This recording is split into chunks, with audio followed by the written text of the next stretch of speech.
Have a wonderful day. Enjoy the story, everyone. James Harrison was not the kind of man who was easy to approach. At 38, he already owned Harrison Enterprises, a corporation spanning real estate, technology, and finance. People called him the ice billionaire because of his perpetually cold face, a voice steady and flat like a financial broadcast, and a rigid schedule so precise that even the Swiss watch on his wrist seemed obliged to follow it. James once believed he understood the world well. Money bought loyalty.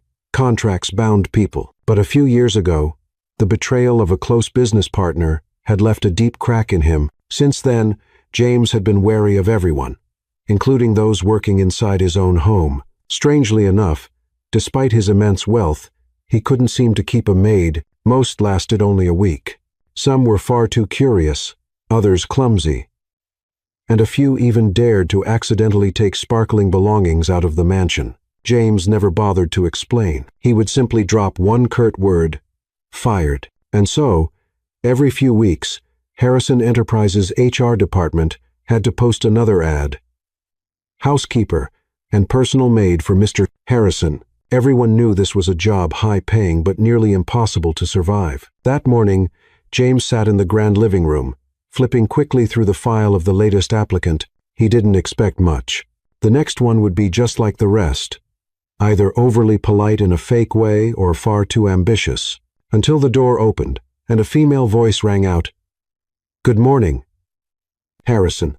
I'm Emily Thompson, here to interview for the position of enduring the most difficult boss in the city." James looked up, his brow furrowing. The woman before him looked to be in her early 30s, tall with a neat figure, brown hair tied back, eyes bright with a hint of mischief. She wore a simple office dress, no designer label, but clean and proper. "I don't recall that phrase being in the job description," James replied dryly. Emily shrugged with a smile. "Oh, I read the online comments. People said, Harrison House is like a ninja training camp. Anyone who survives a week there is basically a superhero. I thought I'd try my luck." James paused slightly. It was rare for anyone to dare speak to him that way, especially at a first meeting. He folded the file shut and asked bluntly, "Work experience? I used to work at a hotel cleaning and providing room service, then moved on to childcare. Oh, and I also acted as a mediator for couples who argued frequently.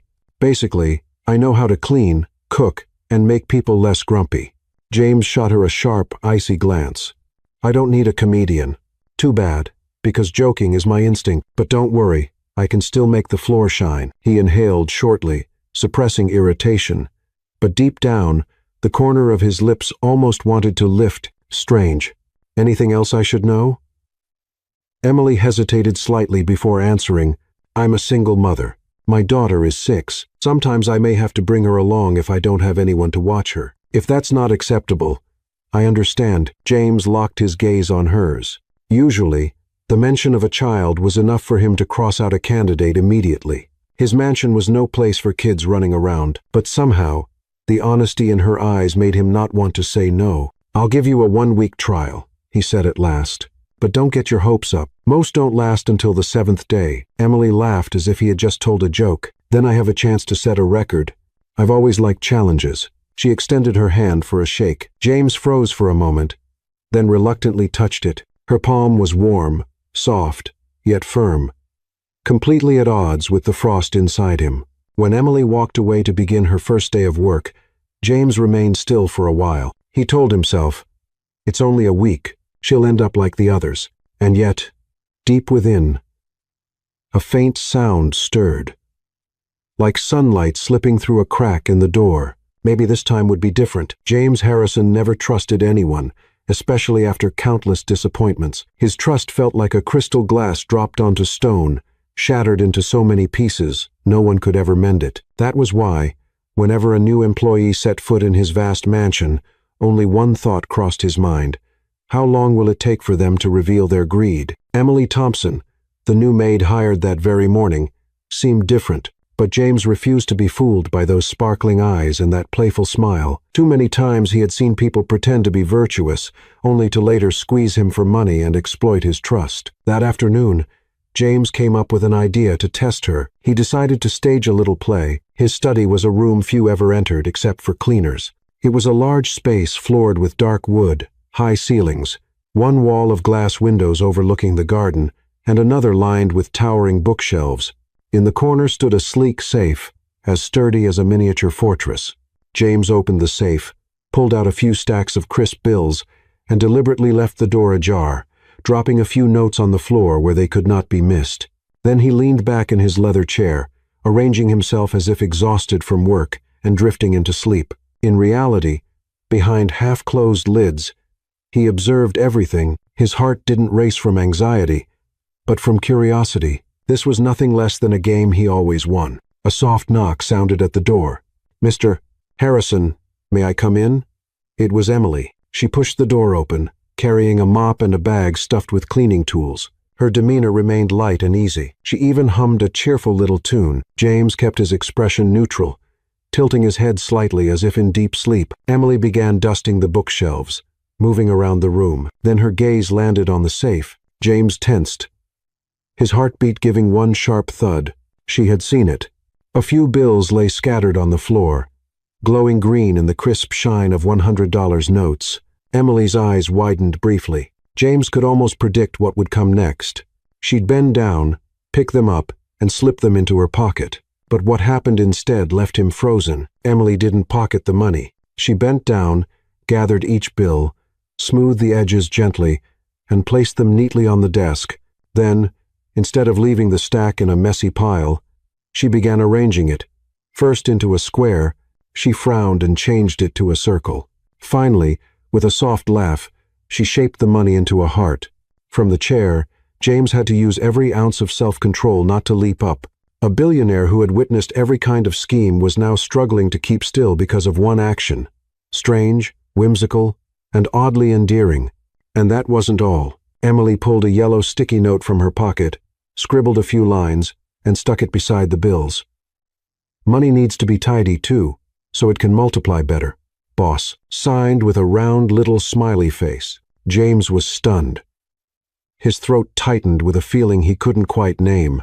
He had seen people fight tooth and nail for his money, trick and steal to grab more. Never had anyone used his money to make a heart and leave a playful note. Emily carried on cleaning, cheerfully dusting the window panes. Seemingly oblivious to the fact that her boss was asleep, she even sang softly, her clear voice echoing in a room that had only ever known the dry sound of pages turning. James couldn't hold it back any longer. A laugh escaped his lips. Emily startled, spinning around with wide eyes. "You're awake?" James coughed quickly, trying to recover his stern expression. "I just woke up." She squinted playfully. "Just woke up, yet laughing out loud like you've been watching a comedy show." He stayed silent, at a rare loss for words. For the first time in years, he had truly laughed. Not the forced curve of lips before reporters, but laughter rising straight from his chest. "I didn't know you had a habit of shaping money into strange patterns," James finally said. Emily flushed, but remained casual. "At home, my daughter and I like to arrange coins into flowers or hearts. She says, 'Money is like seeds. When you keep it neat, it grows into more.' I thought I'd try it with your bills. Who knows? Maybe the Harrison Enterprises will earn a few more billions." The remark was so naive yet so charming that James had to inhale deeply just to stop himself from laughing again. After Emily left, James stared at the heart-shaped stack of bills and the small sticky note. A foreign feeling spread through his chest, a strange lightness, as if the dark clouds long hovering overhead had parted briefly to let a sliver of sunlight in. He muttered to himself, "A maid shaped my money into a heart. What does she think I'll do with that childish nonsense?" But instead of feeling annoyed, he found it funny. Funny enough, the corners of his mouth wouldn't stay down. That night, as he left his study, James carried the sticky note with him. He placed it carefully in a private drawer, one that had only ever held contracts and financial reports. Something so small, yet so unlike anything he had experienced before, and he admitted, though reluctantly, for the first time in years, Mr. Harrison had truly laughed. The next morning, the mansion on the hill awoke to the scent of early sunlight and footsteps, as light as a cat's duck. Emily arrived earlier than scheduled, carrying a small basket with a few bright lemons, a bundle of daisies she had picked up quickly at the market, and a dazzling smile like a ribbon tied around a brand new day. "Good morning, Mr. Harrison," she called, just as James passed through the hall, espresso cup in hand as always. "You're 13 minutes early." James checked his watch. "I don't encourage working overtime." "I'm not working overtime. I'm warming up the house before hours," Emily winked, raising the bouquet. "This place is a little short on human vitamins." James didn't reply. He was busy ticking off the bullet points in his planner as usual. But even after stepping into the elevator, he could still hear her christening the new day for the house. "Come on, grandfather clock. Let's sweep away some sleepiness. And you, Persian rug, try not to shed too much today." The elevator doors slid shut. Somehow, the corner of James's lips twitched. He reminded himself, "Don't get soft." All morning, Emily moved through the house like a breeze that laughed. She stuck a note on the fridge. The kitchen's cute rulebook.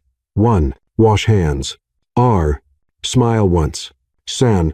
Don't let pots sulk. She pushed open the kitchen windows so sunlight could pour in, placing a bowl of lemons in the middle of the table like a tiny sun. "Why lemons?"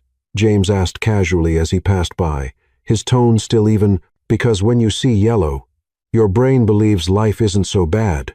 Plus, lemons absorb odors and stress." "That's my science," Emily answered matter-of-factly. "Your science seems mostly based on feelings." "Feelings are a science too. It's just one that doesn't get much funding from the rich," she grinned. James almost countered, but before he could, he heard music. Not the refined concertos he usually played while working, but a light, upbeat tune that made his hand want to tap along. Emily had it playing softly from her phone, volume low enough for herself alone. She wore an apron, whisking pancake batter, humming. At the chorus, she spun once, apron puffing like a dancing skirt, flipping the spatula as if it were a guitar. James stood at the kitchen doorway, neither stepping in nor walking away. There was a strange pull. Music, sunlight, the smell of butter, and the image of a woman cooking while laughing. For the first time in a long while, his kitchen felt like a kitchen. "Oh," Emily turned and caught him. "Sorry, I forgot to turn off the music. I'll leave it." James interrupted faster than he intended. "You're making pancakes. The less sugar, more hope version," she said, flipping one with a perfect plop. "Want to try flipping one yourself?" "I don't. You manage an entire corporation?" "I believe you can manage a spatula." Emily pressed it into his hand, stepping back, eyes bright. As serious as a judge, James eyed the round pancake waiting in the pan. He had never flipped a pancake in his life. There were countless areas in which he excelled: mergers, capital allocation, and risk management. But this buttery circle suddenly felt like a high-risk venture. He swallowed, counted beats, and flicked his wrist. The pancake flew, spun halfway. Then thud landed on the pan's rim, half on the floor. Emily's lips pinched into a smile. "Brilliant. A pancake that knows how to break boundaries." "I'll have the pan's rim redesigned," James muttered, though his ears flushed faintly. "No need." Emily quickly scooped up the fallen bit, tossed it, and wiped the floor. "Next time, feel the rhythm. Like this. 1, 2, 3, flip." She turned her pancake smoothly, like a magic trick. James realized his hand was tapping a rhythm on the counter without his noticing. He quickly shoved it into his pocket. "You've got good rhythm." Emily tilted her head. "I don't dance. I didn't invite you to dance. Just a pancake." They both laughed, not loudly, but enough to let the high ceiling breathe. Emily's optimism wasn't loud. It crept into corners through blunt words and little quirks. She stuck googly eyes on the vacuum robot and named it Sir Roomba. That afternoon, as James walked through the living room, he found her crouching, speaking to the robot. "Now, Sir Roomba, that corner is the house's emotional gray zone. Clean carefully." "All right, you are talking to the vacuum." James paused. "Yes. After a lifetime of observation, I've learned adults only listen when you turn them into cute objects. Thought I'd try it with Sir Roomba. With me, you don't need to turn me into an object. In that case, listen to this. You need one afternoon without reports," Emily said straight out, looking him in the eye. "Just one to give this house some laughter." Her directness made James falter for a beat. Very few people dared tell him not to work, but Emily's sincerity carried no ulterior motive. It felt like a prescription for a house starved of a soul. "I'll consider it," he replied shortly. Perfect. I'll issue a free ticket for that afternoon. She smiled, pulling a scrap of paper from her pocket. Ticket? One laugh, plus 1 glass of lemonade. He placed it on his desk like a special signature. By noon, when James left his study, he heard singing again from the kitchen. This time, it was a classical piece, turned pop, soft as butter. He slowed by the doorway, his shoes tapping unconsciously on the marble. Emily was peeling fruit at the song's peak. She couldn't resist spinning once, apron flaring, strands of hair escaping her bun. Again, James leaned against the frame, voice low. Are you planning to open a dance studio in my kitchen? I'm running an anti-boredom class. Mandatory students. Everything in the house, she replied lightly, still slicing apples. Want to join? I told you I don't dance. Then whistle. She tilted her chin, lips curving. I heard you earlier. James blinked. Had he really whistled? He didn't remember. Only the tapping in his chest, and then, somehow, sound had slipped out. An instinctive release, like water finding a path. I didn't. He almost denied it. But her mischievous eyes stopped him. He changed course. Fine. One note. He whistled a short phrase. Clean and precise. Like a comma. Emily clapped dramatically, as if she'd witnessed a world-class performance. Bravo. A huge improvement over this morning's pancake. Do you grade everything? Yes. But I only hand out certificates when someone chooses to smile. She softened, eyes warm. Thank you for smiling in your kitchen.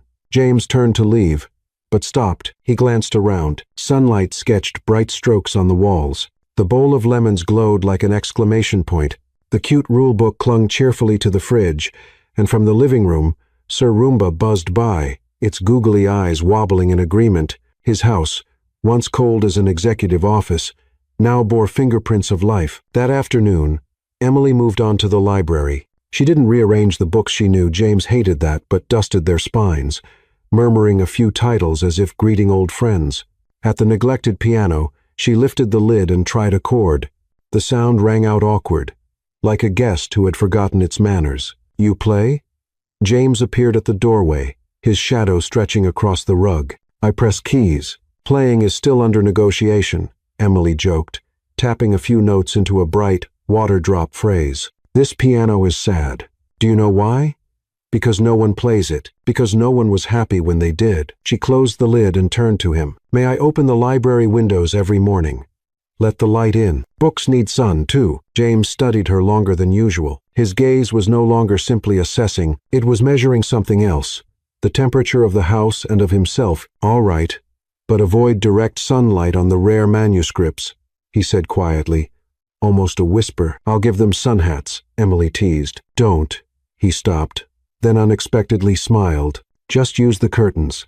She laughed, and the sound spread, climbing the shelves, curling under the rug, softening the gray abstract painting on the wall, even though no one had touched it. Later, as James prepared to leave for an evening board meeting, he fumbled for a second with his tie. Usually, he tied it as fast as signing his name, but today, his fingers slipped, leaving it slightly crooked. Emily passed by and paused. May I? She asked. When he nodded, she stepped close, her hands light but firm. I learned to tie ties because I used to help my father before his night shifts. At that closeness, James caught the faint scent of soap on her hands and a cool fragrance like fresh leaves. She leaned in, tied it neatly, straightened it, then stepped back. Her smile was neither triumphant nor submissive. It was simple, like saying, "Thank you," James murmured, his voice lower than usual. You're welcome. Emily blinked. Tomorrow, I'll teach you a Windsor knot. It looks softly powerful. I already have power, he replied firmly, though his smile betrayed his satisfaction. Then add soft. She shrugged. In the elevator, James caught his reflection. The tie was perfectly straight. Yet, strangely, what altered his face wasn't the knot. It was the faint glow at the corner of his eyes, the kind that only appeared after leaving a room with laughter. That night, returning late, James walked slowly down the hallway. The mansion was no longer entirely silent. Somewhere, the ceiling fan hummed softly. From the kitchen, vanilla and butter still lingered, like a memory of morning. On the shoe cabinet sat the bowl of lemons, serene as ever, And on the fridge, the paper ticket "one laugh" plus one glass of lemonade had been stuck back, now with a pencil note, "Redeemed half today." James stopped at the library door. He opened his desk drawer and pulled out yesterday's heart-shaped sticky note. "Money needs to be tidy too, so it can multiply better, boss." He placed it beside the new laugh ticket, two tiny scraps of paper, two small jokes, yet they became tiny milestones on the emotional map of a house once frozen over. He leaned back in his chair, exhaling deeply. In his mind, the equation was as simple as arithmetic. Daisies plus lemons plus a song plus half a fallen pancake equals laughter. Childish, silly even. But in the end, the thing adults least wanted to admit was exactly what rescued them from drought. James switched off the lights. Just before the door closed, he heard Emily's voice in the distance, probably talking to Sir Roomba, saying, "Tomorrow, sweep in another layer of sunshine." All right. He shut the door, and the smile arrived with the dark. For the first time in years, the house truly held laughter, and strangely, it made everything, even a man of steel, feel lighter. Saturday morning dawned with a sky as clear as freshly polished glass. Emily entered the Harrison mansion with eyes a little uneasy. Beside her walked 6-year-old Lily, clutching a teddy bear missing one ear. "I promise I'll be good," Lily whispered, her dark eyes sparkling. "Yes, just for today. I couldn't find anyone to watch you," Emily answered softly, then bent down to add, "Remember to listen and don't run around." "Okay." James had a lighter schedule than usual and was sitting in the library reviewing reports. The sound of a child's voice drifted in, strange, almost foreign, like something from another world. He frowned. Children were something he avoided. They were too noisy, too unpredictable, and worst of all, too capable of shattering a heart he had worked hard to keep frozen. He stepped into the hall and saw Emily with a small girl at her side. She wore a pale pink cotton dress, her hair in two uneven pigtails tied with ribbons, which only made her look more mischievous. "And this is—" James' voice dropped. Emily straightened immediately, almost shielding her daughter behind her. "Lily, my daughter. I couldn't find anyone to care for her today. I'm sorry. If you'd prefer, I can, it's fine." James cut in shortly. His voice was neither loud nor warm. "She can stay." Emily exhaled in relief. Lily, meanwhile, stared wide-eyed at the stern man before her, then shyly said, "Hello, Uncle?" James froze. It had been years since he had heard anyone call him something so innocent. To everyone else, he was Mr. Harrison, sir, or worse, the billionaire Harrison. That single small word, uncle, threw him off balance for a moment. Emily busied herself in the living room while Lily sat obediently on the sofa, hugging her bear. But children never sit still for long. Within minutes, she was up, wandering curiously. Her round eyes scanned the abstract paintings, the towering bookshelves, until they landed on the crystal vase in the center of the room, tall, filled with white lilies. She tilted her head and whispered to her bear, "So pretty, but kind of sad." She rose on tiptoe to touch a petal. At that instant, a sharp clink rang out. The vase wobbled, then toppled, shattering against the wooden floor. "Oh no!" Emily spun around, horrified. Shards of crystal scattered, flowers broken. Emily's face went pale as she rushed forward, pulling her daughter behind her. "Mr. Harrison, I'm so sorry. I'll replace it immediately." James emerged from the library, his gaze cold. Disorder was something he despised, and that vase had been a rare keepsake. Emily braced herself for his anger, but Lily didn't hide behind her mother. She stepped forward, eyes shimmering with unshed tears, yet shining with courage. "I'm sorry, Uncle. I didn't mean to. I just wanted to take a closer look." Then, to the astonishment of both mother and master, Lily knelt and began gathering the flowers. Unfazed by the shards, Emily panicked. "Sweetheart, careful. Don't touch them." "It's okay, Mama. I just want to fix it," she said firmly. She fetched a small ceramic vase from a side table, carefully arranging the unbroken lilies inside. The broken stems she bundled together, wrapping them gently in tissue. Within minutes, a new vase of flowers stood there, not perfect, but natural and innocent, like a child's artwork. "There, done." Lily looked up, eyes shining. "I'll call it the vase that stood back up." The room fell silent. Emily didn't know whether to laugh or cry. As for James, He stared at the little girl. Something strange stirred inside him. Not anger, but wonder. A child had broken something valuable. Yet, instead of hiding or fearing punishment, she had used her innocent imagination to turn the damage into something new. While offering a genuine apology, James slowly crouched, meeting Lily at eye level. "Why did you do that?" "Because if something breaks, you can make it beautiful in another way." "Mama said so," she replied simply, "and you look sad." "These flowers are meant to bring you less sadness." James's chest tightened.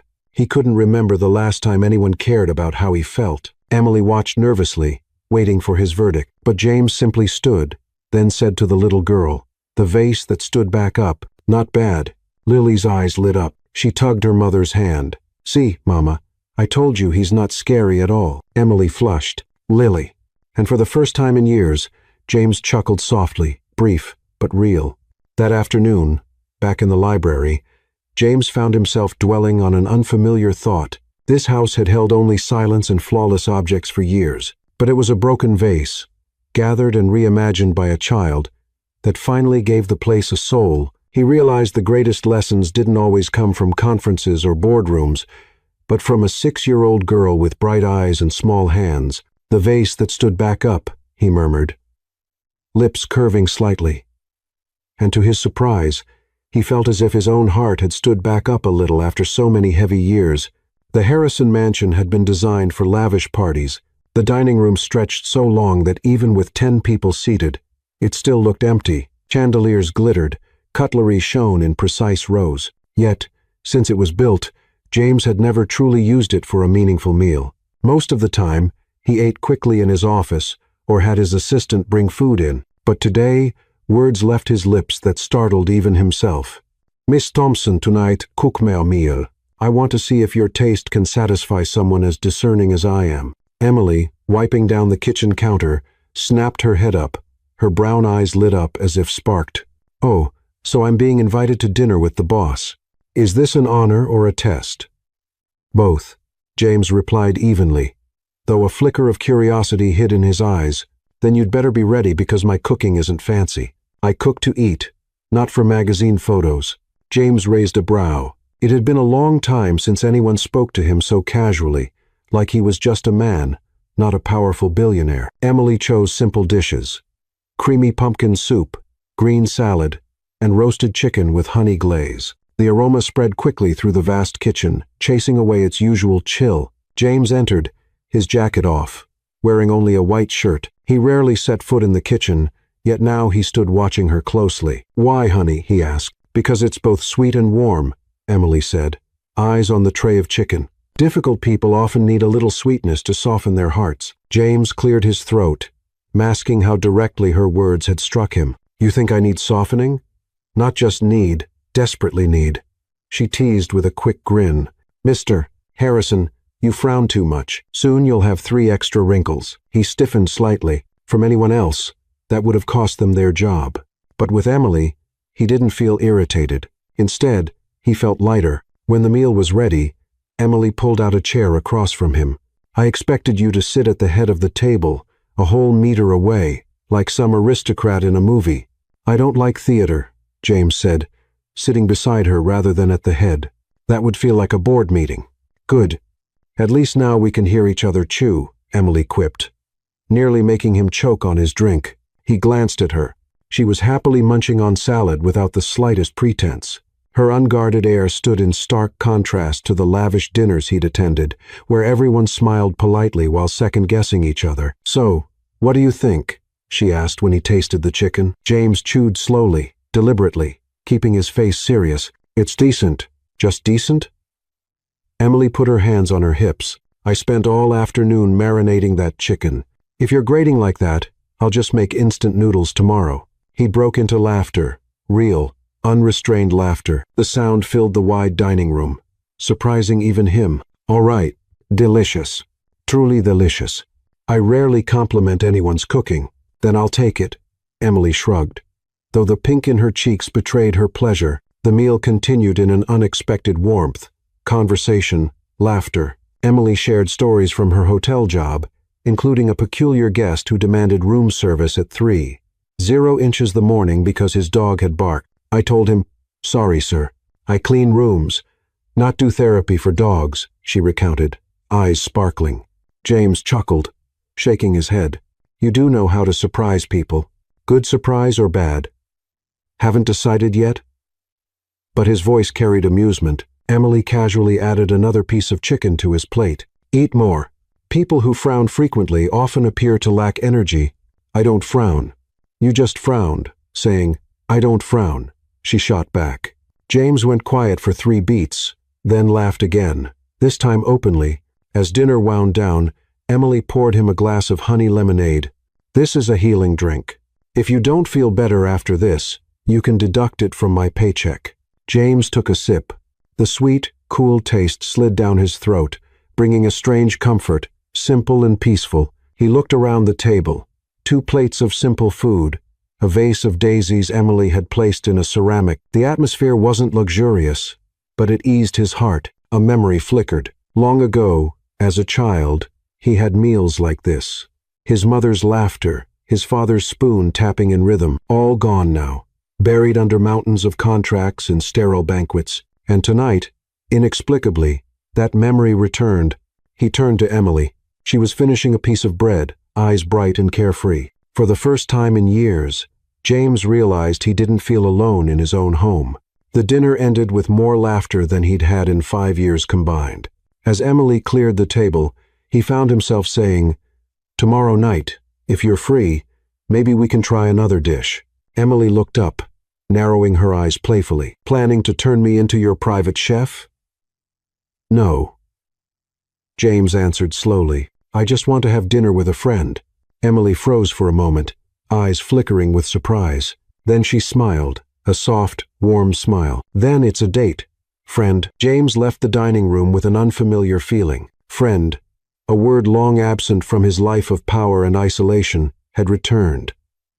Clear and warm, thanks to an optimistic woman who dared spar with him through witty lines. Walking the empty hall, he thought, maybe this house has finally found its laughter, and maybe so has my heart. That afternoon, the Harrison Mansion's grand living room was bathed in pale golden sunlight. James rarely left his desk to sit there, but one object had pulled him away from his reports. The antique pendulum clock, the only keepsake left from his father. It had stopped ticking long ago. James had hired more than a few specialists to repair it, but each one had shaken their head. Mechanism too old, missing parts. And so, the clock remained still, a cold monument to time frozen. James touched the wooden frame, exhaling softly. He didn't know why today, of all days. The silence felt so empty. Just then, Emily entered with a cloth over her shoulder. "Mr. Harrison, may I dust this clock?" "Careful." "It's fragile," he said, eyes fixed on the motionless hands. "If it's already broken, there's nothing to lose," she replied lightly, tilting her head. "Mind if I try something?" James frowned slightly. If seasoned experts couldn't fix it, how could a maid? Yet, when he met Emily's bright, confident gaze, he found himself nodding. She slipped off her rubber gloves and turned the back panel with just a few simple motions. Click. "Aha, the spring is stuck." "You know antique clocks?" James asked, surprised. "Not really. I just have a knack for tinkering," Emily said, pulling a small hairpin from her pocket and nudging delicately. She leaned close, listening intently, so focused that James caught himself holding his breath. A moment later, tick-tock, at first hesitant, then steady, rhythmic. The second hand began to creep forward. James's eyes widened. "Impossible." "See?" Emily grinned in triumph. "I may not be rich in money, but I'm rich in tricks." He laughed aloud. The sound echoed in a room used to nothing but drafts. Strange how, with a hairpin and a bit of daring, Emily had awakened a sound he thought was lost forever. James stood gazing at the clock, then spoke slowly, as though drifting back in time. "My father loved it. He bought it when I was 8 years old. Every night he'd wind it up, reminding me the clock must run, just as life must go on." He posed, his eyes dimming. "The last time I heard its tick was the night he died. After that, it stopped completely." Emily stayed silent, resting her hand gently on the wooden case, listening. She didn't prod or question, That quiet understanding prompted James to continue, something he rarely did outside of business. I tried to repair it many times, but it stayed silent, as if to say that the happy time had ended. He gave a faint, bitter smile. Until today, the steady tick-tock filled the room, seeping into its corners. James's throat tightened. He turned away, not wanting Emily to catch this rare softness on his face. Yet, when he glanced back, she only offered a small smile, her eyes full of understanding. "Maybe the clock was never broken," she said gently. "It was just waiting for the right person to wake it up." James stared at her. No one had ever said anything like that to him before. Silence lingered, until Emily broke it with a laugh. "Well, see, my little tricks came in handy. I should add antique clock specialist to my resume." "Planning to compete with professional repairmen?" James asked, the corner of his mouth lifting. "Why not? I just beat them at their own game." They both laughed.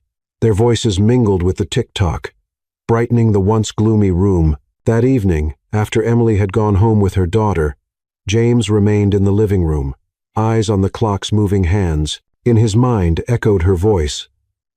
"I may not be rich in money, but I'm rich in tricks." For the first time in years, James felt the urge to share his story with someone, and strangely, that someone wasn't a partner nor a therapist, but the maid who argued, laughed, and had just restarted his father's clock. He brushed his fingers against the glass, whispering as if to his father, "I'm still moving forward, Father, and maybe this time I won't be going alone." For 10 years at the helm of Harrison Enterprises, James Harrison had built the image of a man of steel, a face of stone, strides decisive, words clipped like bullet points. He was so notorious that the media passed around a running joke. If anyone ever makes James laugh, they deserve a place in financial history. But lately, employees began to suspect that the joke had expired. During meetings, James sometimes smiled, not the stiff, polite smile of business courtesy, but a real one, however fleeting. Once, an assistant even swore they heard him chuckle quietly while checking his phone, something unheard of. Then the news spread quickly. Harrison had eaten cake in his office, a slice of warm apple pie, fragrant and homemade, not from a 5-star restaurant, but from the mansion's kitchen, and people whispered that the new maid, Emily, was the baker. The boss ate cake made by the maid. Someone whispered in the break room, "He's only ever eaten food prepared by private chefs." I also heard he said it was good. Another chimed in, eyes wide, as if witnessing a phenomenon. In just a few days, the gossip had spun itself into a whirlwind across Harrison Enterprises' top floor. Among the whispers, more than a few assistants felt it was unfair. They had spent years studying, climbing ladders, fighting for a chance to stand near the boss. And yet, a maid, employed only for a few weeks, had somehow changed him in a way they never could. She must have an agenda. One assistant muttered to a colleague in the copy room, "Mr. Harrison never trusts anyone." Why her? Exactly. Women like that are clever. Wouldn't surprise me if she ends up with her own room in the mansion. The words were quiet, but sharp enough to feed a wave of suspicion. Eyes began to follow Emily whenever she came to headquarters to deliver files or carry documents from the mansion. Emily didn't care much about the rumors. She was too busy with work, and her daughter, still, sometimes in the elevator or a hallway, she caught the whispers trailing behind her. One afternoon, delivering reports from the mansion, she passed by a meeting room. The door hadn't closed all the way, and voices inside carried clearly. "Sir," a male assistant spoke, "I believe the boss being overly friendly with a maid is inappropriate. It could damage your leadership image." "That's right." Another voice joined in. "With all due respect, but she's not of the same class, Mr. Harrison. Kindness can easily be exploited." Emily froze, her heart pounding. She hadn't meant to eavesdrop, but her feet rooted to the floor. Silence inside. Then James's voice rang out, low and firm. "Enough." No one dared breathe. "You say not the same class." He pressed each word sharply. "Let me tell you this. She is more honest and more capable than many who call themselves experts." The air turned heavy. One assistant tried to protest, but James continued, "I would rather put my trust in someone who knows how to laugh honestly and live genuinely than in people who wear masks all day and talk about class. If anyone brings Emily into gossip again, prepare your resignation letter. Outside the door, Emily stood frozen. She had never imagined that cold, distant man would defend her so fiercely. She hurried away before anyone could open the door, her steps shaky, caught between embarrassment and a strange warmth. In her life, few had ever stood up for her. Certainly not so openly in front of senior staff. She whispered to herself, "I'm just a maid. Why would he?" That evening, back at the mansion, she was still unsettled. Lily noticed her mother's silence and asked, "Mama, what did Uncle Harrison do to make your face red?" Emily startled. I'm not blushing," but her hand brushed against her chest. Inside, her heart was still fluttering with an odd new rhythm. A few days later, James passed the kitchen and saw Emily making apple pie. He slowed, hesitating. "People say if I eat too much of your pie, it'll ruin my image." Emily turned, feigning seriousness. "Then you'd better stop eating it." James raised a brow. "You want me to give up apple pie?" "No," she laughed. "I want you to eat double just to give them more to gossip about." This time, James couldn't hold back. He laughed loud and unrestrained. The sound filled the kitchen so much that Lily came running in, laughing too, without even knowing why. And so, the mansion that had once been cold and silent echoed again with the warmest sound of all, the laughter of a family not yet named. Sunday morning, sunlight poured across the gardens of the Harrison mansion. Emily packed a picnic basket, sandwiches, a few bottles of orange juice, and an old kite that Lily had insisted on bringing. "Mom, today let's go to the park. I want to fly my kite," Lily cheered, hopping on her toes. "All right, let me finish cleaning the kitchen, and then we'll go," Emily replied while wiping down the table. Lily suddenly stopped, eyes sparkling as if struck by an idea. Just then, James stepped out of the living room in his white shirt and tailored trousers, ready to head to the office, even on a weekend. "Uncle Harrison," Lily cried, running to hug his leg. "Come have a picnic with us today." James froze. His schedule for the day was already packed. 2 virtual meetings. 1 contract to review. The words, "I'm busy," almost slipped out. But then he caught the clear, pleading eyes of Lily and hesitated. "Picnic," he repeated in his steady baritone. "Yes, with sandwiches, orange juice, and a kite." Lily beamed, holding up the colorful paper kite. "It'll be so fun." Emily jumped in, embarrassed. "I'm sorry, Mr. Harrison. Lily doesn't realize how busy you are." "I'm free. I can go," he said abruptly, surprising even himself. Quietly, he texted his assistant to cancel the day's schedule. The park was only a 15-minute drive outside the city. Though famous for its rolling lawns and clear lake, James had never once set foot there. When the car stopped, Lily bolted out, squealing with joy. Emily spread out a checkered blanket and set down the basket. James stood awkwardly for a moment, stiff amid the noise and bustle. He was used to boardrooms, not families on picnic blankets. "Not sitting down?" Emily looked up, squinting playfully. "Or are you planning to negotiate contracts with that tree over there?" James chuckled under his breath. He took off his jacket and sat beside her, still a little stiff. But when Lily proudly handed him the first sandwich, the awkwardness began to melt. "Eat. Uncle, Mom and I made this one together. It's got lettuce, ham, and a little cheese." James took a bite, chewing slowly. The taste was simple, yet strangely better than any luxury meal he'd had. "Not bad," he murmured. "There it is again." "Not bad," Emily teased. "You actually want to say it's good, but you can't bring yourself to, can you?" He glanced at her, lips tugging upward. "Maybe." After eating, Lily pulled them both onto the lawn. "Come on, my kite has to fly the highest." "I've never flown a kite," James admitted. "Then today's your lesson," Emily said, placing the string in his hand. "Don't worry, 6-year-olds can do it. So can you?" He stared at the reel of string, then at the flimsy paper kite. To him, the whole thing seemed pointless. But as Lily ran ahead, hair flying in the wind, something in his chest lifted. "You have to run too," Emily shouted, tugging him along. And so, James Harrison, the stern man whose strides usually crossed red-carpeted conference halls, found himself sprinting across grass, kite string in hand. When the kite caught the wind and soared skyward, he burst into laughter. A full, booming laugh, free and unguarded. "See?"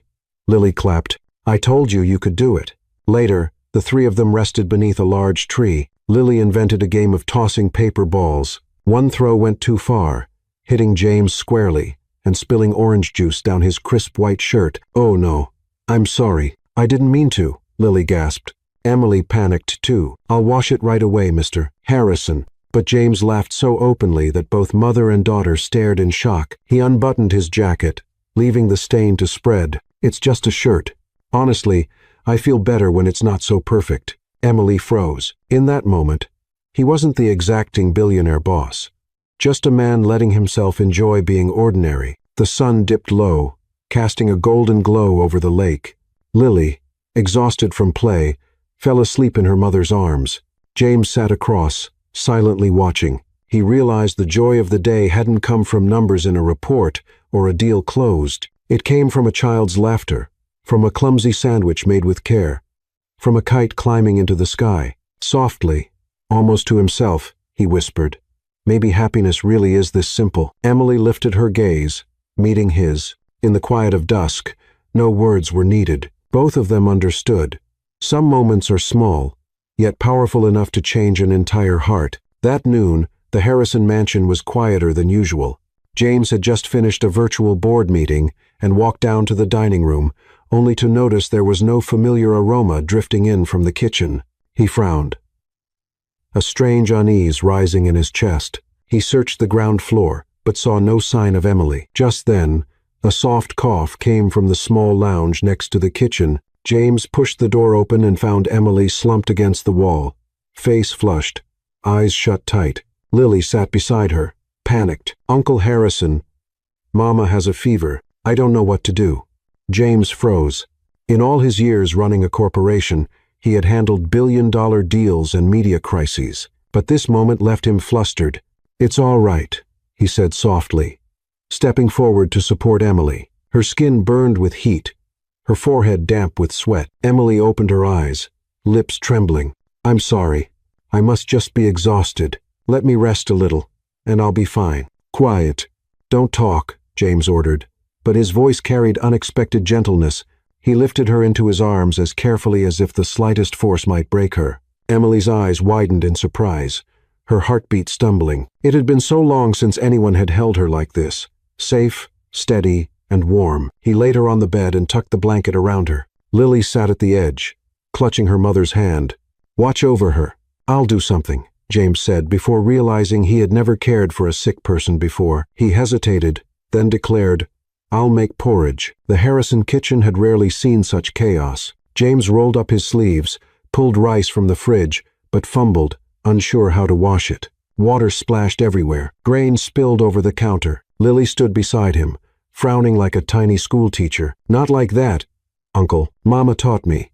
Wash the rice twice, then add water to cover and turn on the stove." James listened seriously, following step by step. When it came time to add minced meat and ginger, he clumsily shook in too much salt. Lily yelped, "Uncle, that's way too salty. Mama won't eat it." James scratched his head, grimacing. "I'm only good at signing contracts, not signing off on seasoning." They stared at each other, then burst out laughing.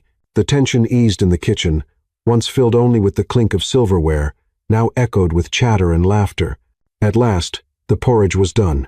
It was thin, ginger-heavy, but at least edible. James carried a bowl upstairs. Sitting beside the bed, he patiently blew on each spoonful to cool it before feeding it to Emily. She opened her mouth reluctantly, too weak to resist, and not wanting to offend him either. The porridge was salty, spicy, strange at best, but it was the way James carefully fed each bite that brought tears to her eyes. "It's delicious," she whispered, her voice trembling. "Don't force yourself. I know my cooking's awful." James smiled, his eyes unusually tender. "But for the first time in my life, I want to take care of someone." Emily looked at him. His deep eyes were no longer cold. They glowed so warmly. Her heart trembled. She realized then that the icy walls surrounding this man were beginning to melt. By afternoon, Emily had drifted into sleep. Lily curled against her mother's side while James sat quietly in a chair by the bed, watching. He reached out to brush a few damp strands of hair from Emily's forehead, his touch so careful as though afraid to wake her. In that moment, something heavy stirred in his chest.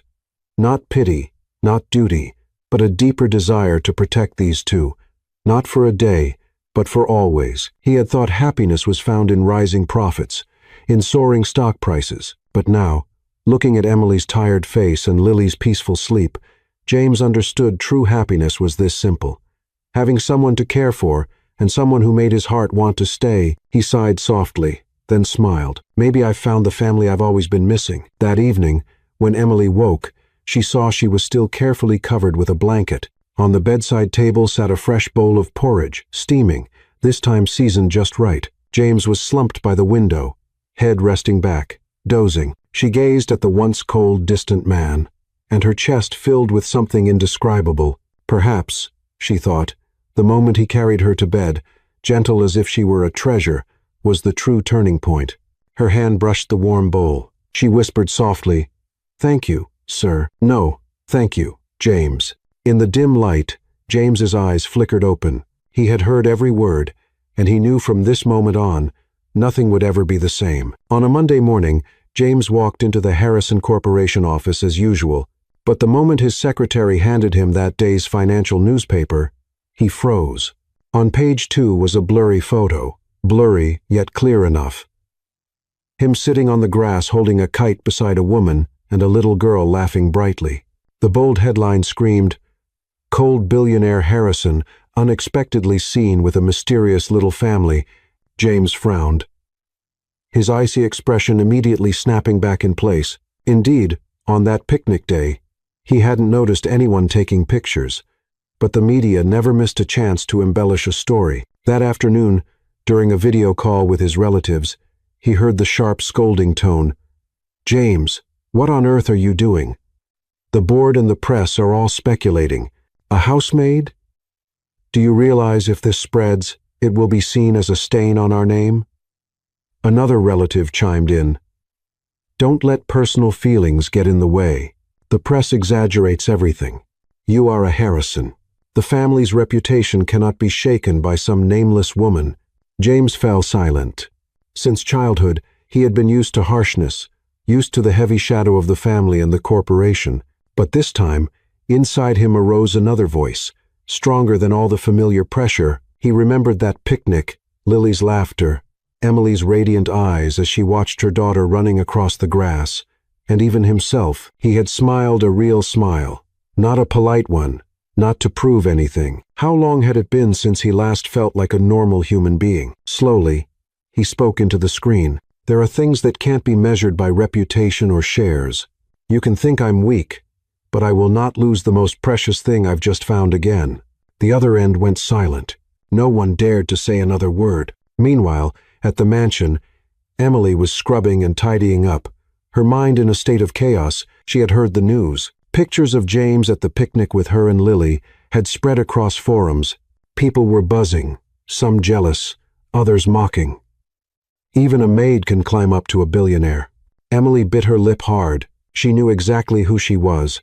A single mother with nothing but her own laboring hands. Would James really have the courage to stand by her when the whole world was watching him under a microscope? When James walked into the house, she hesitated, then said timidly, "Mr. Harrison, if this causes trouble for you, I'll resign. I don't want to be a burden." James froze, his gaze sharp for a split second, then softening. He stepped closer, his voice steady and firm.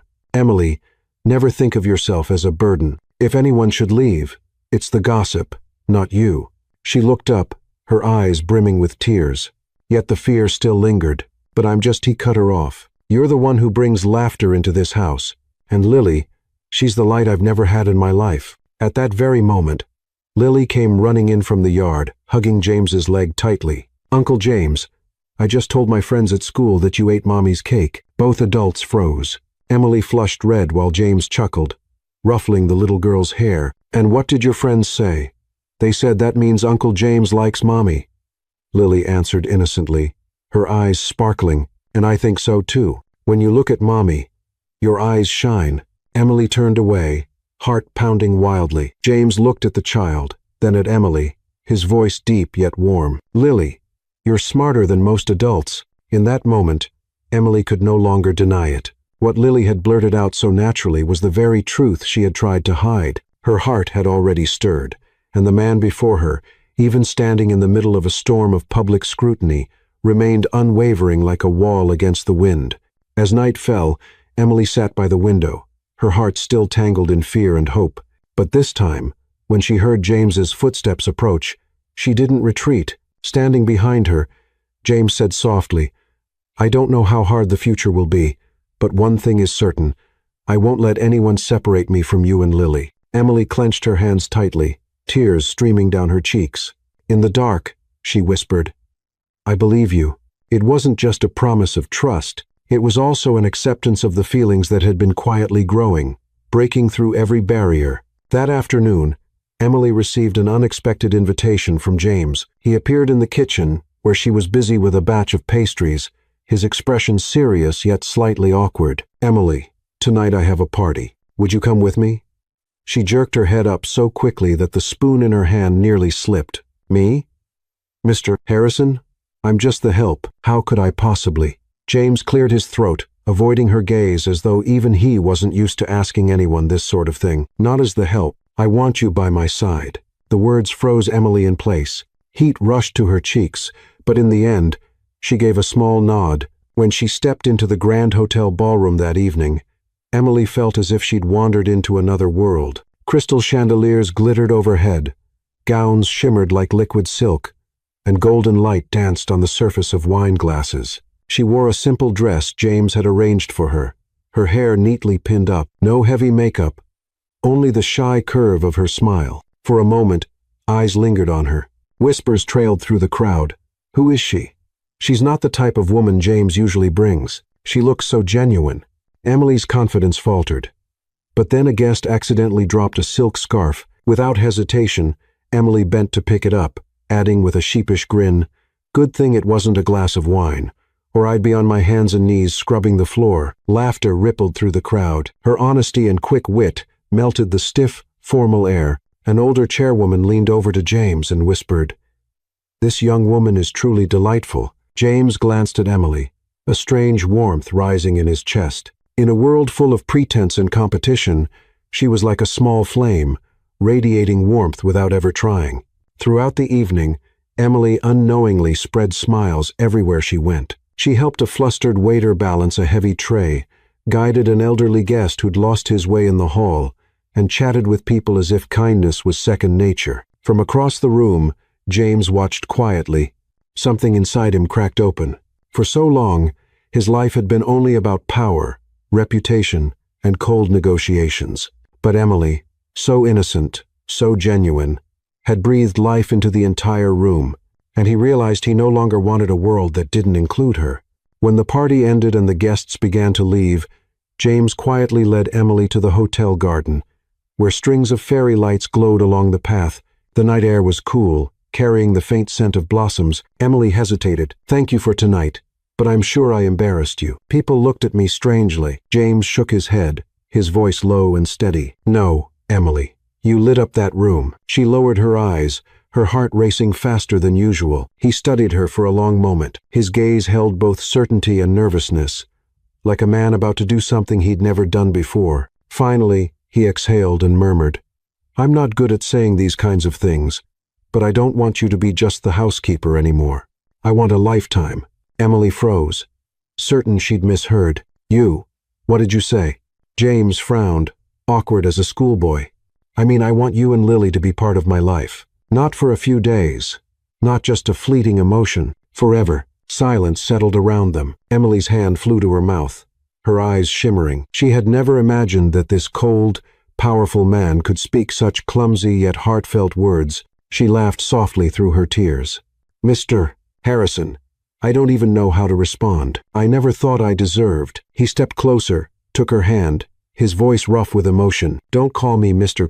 Harrison anymore. I'm just James, and I don't need anyone else but you." Emily's body stilled. In that moment, every fear and insecurity seemed to dissolve. All she could hear was the thudding of her heart and the steady warmth of his hand around hers. Suddenly, Lily popped her head out from the banquet hall doorway and shouted innocently, "I knew it. Uncle James likes Mommy." Both adults burst into laughter, the tension melting away. Emily's cheeks turned crimson, while James gently patted Lily's head, then turned back to Emily with the softest gaze she had ever seen from him. That night, in the quiet garden, a clumsy yet sincere confession opened a brand new chapter for three souls who had once felt lost, but had now found each other. A year had passed since that night when James awkwardly blurted out his confession under the garden lights. 1 year. But for Emily and Lily, it felt like a sweet, unending dream.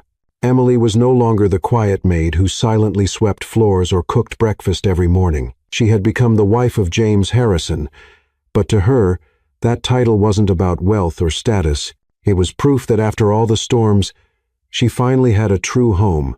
The once grand but empty mansion was now alive, like a real nest of warmth. Its long hallways no longer echoed with James's solitary footsteps, but with Lily's giggles, the sound of piano keys as Emily practiced with her daughter, and the smell of freshly baked pastries wafting through the air each afternoon. Breakfast was no longer James sitting alone at the long, cold dining table. Now he was greeted by the sight of Emily preparing simple meals: toasted bread, fried eggs, and a glass of warm milk for Lily. Sometimes he even tried baking himself, usually ending up with lopsided pastries that sent both mother and daughter into fits of laughter. "Daddy, is this bread or a brick?" Lily teased, hands on her hips, eyes sparkling mischievously. James pretended to be stern, raising an eyebrow. "You dare compare the CEO's masterpiece to a brick?" Emily, pouring milk, shook her head with a laugh. If he ever opened a bakery, he'd be bankrupt in a day. Their laughter filled the kitchen, breathing life into a mansion that had once been silent and cold. One evening, after a warm family dinner, James received an important call. He had been awarded the title Humanitarian Entrepreneur of the Year for his contributions to the community, particularly through the scholarship fund and children's charity projects he had launched alongside Emily. On the night of the ceremony, under dazzling lights, James stepped onto the stage to accept his award. The audience expected a powerful speech about business strategy and the vision of a formidable CEO, but James simply smiled, took the microphone, and said, "I used to believe my greatest achievement was building a strong empire, but now I know the greatest reward of my life is my family." He paused, glancing at the front row where Emily and Lily were seated. Emily's radiant smile glowed back at him while Lily waved her little hand high, calling out loudly, "Daddy, I'm right here." The hall erupted with laughter and applause. In that moment, James was no longer the cold billionaire the world saw. He was simply a husband and a father, happy, whole. That same night, back home, Lily sat quietly with her crayons, drawing with intense focus. When she was finished, she ran over, her eyes bright with excitement. "Mom, Dad, look." James and Emily bent down to take a look. The picture showed the three of them, but there was also a tiny baby, its hand held tightly by Lily. Emily froze in surprise. "Lily, who's this you added?" The little girl grinned, pointing at the baby. "My sibling, of course. I want a brother or sister to play with. Don't you agree?" James burst out laughing, while Emily's cheeks flushed pink, but her eyes shimmered with unspoken joy. James gently stroked his daughter's hair, replying tenderly, "If that's what you wish, then your mother and I will do our best to make it come true." Emily leaned shyly against her husband's shoulder, while Lily giggled happily, holding up her happy family drawing with 4 people. James took the picture, staring at it as if it were more precious than any $1,000,000 painting he had ever seen. He pulled them both into his arms, his voice warm. "Thank you, Lily. And thank you, Emily. You've given me a home," Emily whispered softly, her voice trembling with emotion. "And thank you for giving me and my daughter a real family."